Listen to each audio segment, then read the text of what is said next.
Hello, welcome to Aqua Finance, Credit, and Tech. Hey YouTube, welcome to our channel. I'm going to give you stimulus updates of the week and straight to the point. A U.S. Treasury report out last week found that the Social Security Trust Fund is projected to only be able to pay out full benefits through 2033, 1 year earlier than what the 2020 report projected, and a key Medicare trust fund could run low on funds by 2026. That said, the worst case scenario is not that the program will stop paying benefits completely. The bulk of the Social Security funding comes from dollars that come out of our paychecks and matched by our employers. William Arnott, the CEO of the National Academy of Social Insurance, said, "Worst case, let's say that in 2033 there's no more trust fund. That doesn't mean Social Security is gone. It means that the benefits that are to be paid that year will have to be cut across the board by 25%.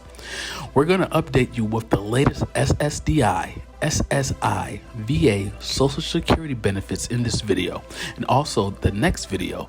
In order to watch that video, please click on the subscribe button and click on the bell icon so you will get notified whenever we upload that video for you.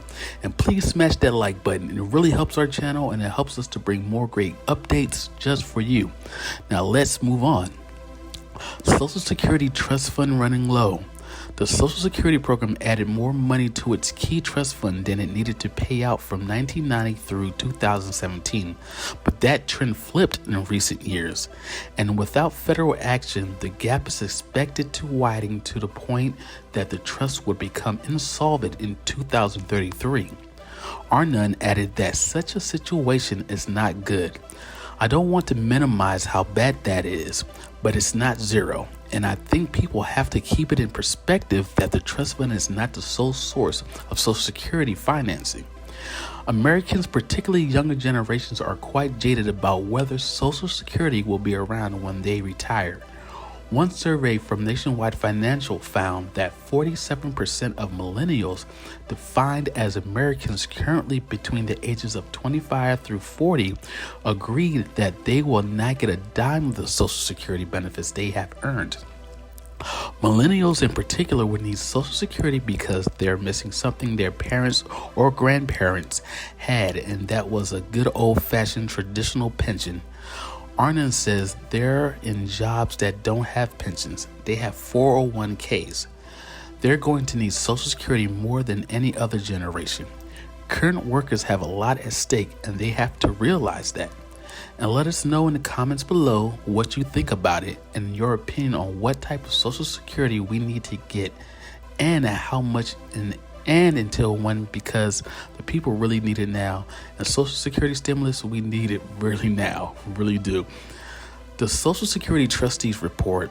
The latest reports from the U.S. Treasury gave the first comprehensive look of how much the pandemic affected the two pillars of America's social safety net, Social Security and Medicare, finding that the effects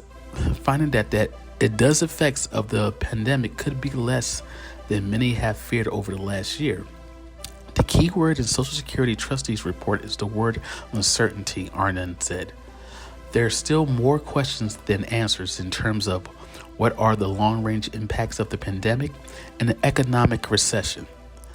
The biggest risks to financing Social Security, according to Arnott, are if we go back to the days of stagnation, high unemployment, and high inflation.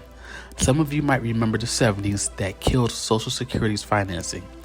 In the 1970s, the U.S. economy found itself struck by a high inflation rate, slowing economic growth, and high unemployment combined with economic shocks like the 1973 oil crisis. The U.S. is currently nowhere near this scenario. While inflation has crept up in 2021, economic growth has remained high and unemployment ended August at 5.2%. Nevertheless, the stakes are still high. The report stated that if there is no meaningful federal action by 2030, 2033, Social Security will shift to pay out 76% of its scheduled benefits.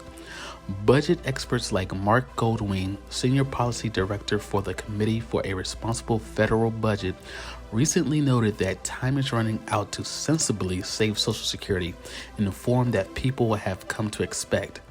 The bottom line is, something must be done, and the recommendation every year for the past 5 years have been that the longer we wait, the more difficult the action becomes.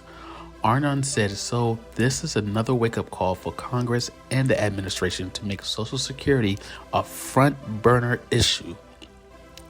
Lawmakers have proposed different ideas, from coveting a bipartisan group with the power to make a plan for the federal trust fund to proposing a different bill, championed by Democrats, that would raise maybe benefits through a payroll tax increase and new taxes on the highest income earners.